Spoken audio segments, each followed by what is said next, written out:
Welcome back. If you are new here, my name is Erika Jane. I like to make a ton of random videos, anything from homemaking, natural recipes, cleaning motivation, nature walks, honestly anything. If that sounds good to you, make sure you stick around, maybe even hit that like and subscribe button. It really does something with the algorithm, so super appreciated if you do enjoy this video. No pressure though. All right. Let's jump into today. It is Monday morning. This is not a time when I usually film. I gave myself a few days off, not gave myself, but I was like, I need to prioritize just some like off time. So this past weekend, Saturday and Sunday, just chilled, did not film anything, not even like little snippets. And it was nice just to like, I don't know, disconnect. So that was good. And now I feel a little bit more ready to get into today. Not so much. It has taken a bit of a push. I'm listening to Mel Robbins on my headphones. Great motivation is bullshit. And that's the episode that I'm listening to today, is that there's not motivation all the time. And sometimes you just have to do it even though you don't want to do it. And listening to it reminded me that I have to focus on my why. Why am I doing these things? Why do I want to keep doing these things? And it just pulled me out of that like funk that I like let myself get into. I just think myself into funks, I think, often. Can't solve all your problems in your head. That's what I realized. And my brother used to tell me that a lot. So trying to get physical, get moving. And I got kind of excited about an idea for today. So it is Monday. Since my work schedule has changed a bit, now I work Tuesday to Fridays. So Monday is kind of a good day for me to do some like fun food prep. And Connor's out at work this morning, but he'll be back in like an hour. So I'm gonna start now and then get us kind of ready for the week. And then he's working all day, but today's my day off. So I think I'm gonna make some muffins. I also made some Twix bars on Saturday and they were insane. Delicious. From Broma Bakery. I followed her recipe. Did struggle with the caramel. Ended up covered in caramel. So going to attempt it a little bit differently today, but I'll show you that. So I'm gonna try and make us bread for the week, muffins, a little chocolate bar snack, and then we're doing meatballs for dinner. So I took out the ground beef, so I'll show you that. And then I think I'm good for lunches because I'm gonna make some sandwich bread, and then we have lunch meat. So I think that's what I'm gonna do for lunch this week. And then if it's a really cold day, I have some chicken and rice soup that I made like a couple weeks ago in the freezer. So I'll just take that out for lunch. So I think we're set there, but I'll take you through a full fun day of food prep. So I'm gonna start out, I keep going back and forth. I think I might do the cookie dough first, get that baking in the oven, and then start the white rolls, because the rolls are like rest for 15 minutes, punch down, let it rest for another 15 minutes, then shape it into a loaf. So I should get the cookie dough baked before I start the bread because it ends up kind of happening quick. So let's start with that. A few dishes. Kind of want to make a coffee. So let's roll. It's also snowing. It's just very peaceful. So enjoy. Yeah, so got the ingredients out, ready. Very minor dishes. Here, I did new painting this week. Yeah, the house isn't like too messy. Like, it's Monday, so it's not too bad.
base is done. The bread is rising. Listen to the same episode again. It's just encouraging me to stay motivated. / there is no motivation. You just have to push through. Discomfort is a part of growing up. And just being an adult, you have to just sit with those uncomfortable feelings and decide what you want to do with them. Try to feel them more and not just intellectualize them. But I digress. Back to baking business. So, got the bread rising. Cookie bar base is done. I think I'm going to switch to making the caramel now. And then we do have waffles. I kind of want to make waffles or muffins. I'm not sure. Because muffins would make for a good snack, and then waffles would be good for like in the freezer. But do we need something like that? Because if I'm making Twix bars, that's kind of a treat. So maybe we don't need waffles and Twix. So yeah, I feel like maybe I'll do muffins instead and use like half whole wheat flour, which just makes it a bit easier, less like cakey, more like nutritious. So we'll see. We'll do that. I'm gonna do the caramel while the rest of the bread is rising, and then the caramel should be done by the time I need to switch over and get the bread in the oven to rise. So let's do some caramel.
bread is in the oven proofing now. The caramel chunks are still there. I kind of want to chop them up a little bit and see if I can make like little toffee bits. Because I don't totally just want to throw that out because I know how delicious it would be, but also I don't want to just like bite solidly into it because it is a very rock solid chunk. So I think I'm gonna try and cut that and see what happens there. And then what's next? I'm gonna try and make some waffles and just put those in the freezer for the week. So that's what's next. And then I think I kind of want to go for a walk. It's snowing right now and looks just very wonderful and glorious out there. So I think I will make the waffles and then try and get outside for a walk and then maybe a bath this afternoon. We'll see. I think we're pretty good standing for the rest of the week, but I'll talk to you in a bit. This is not going to be the end. So let's roll.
All right, so waffles are done, bread is done. Just finished editing a little short video for my bakery page.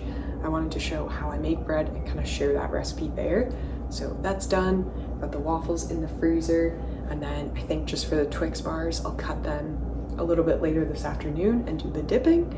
And now I think I might head out for a little walk and then come back and take a bath or shower or something and then get going on dinner. So it's about 3 now.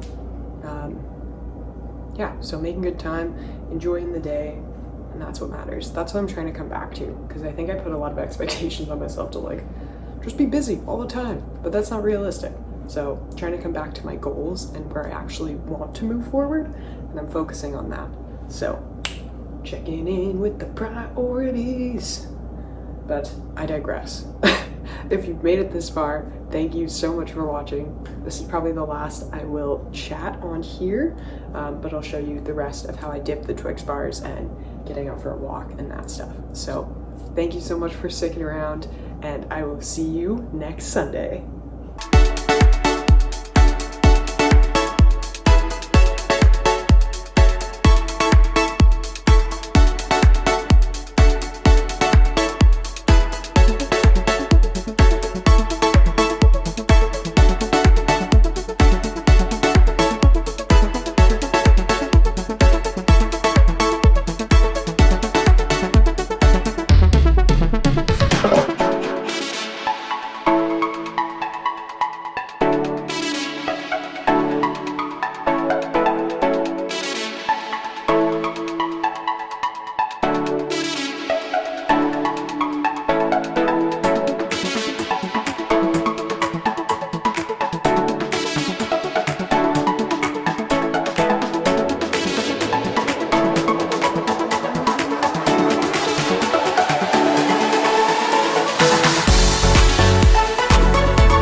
Bye.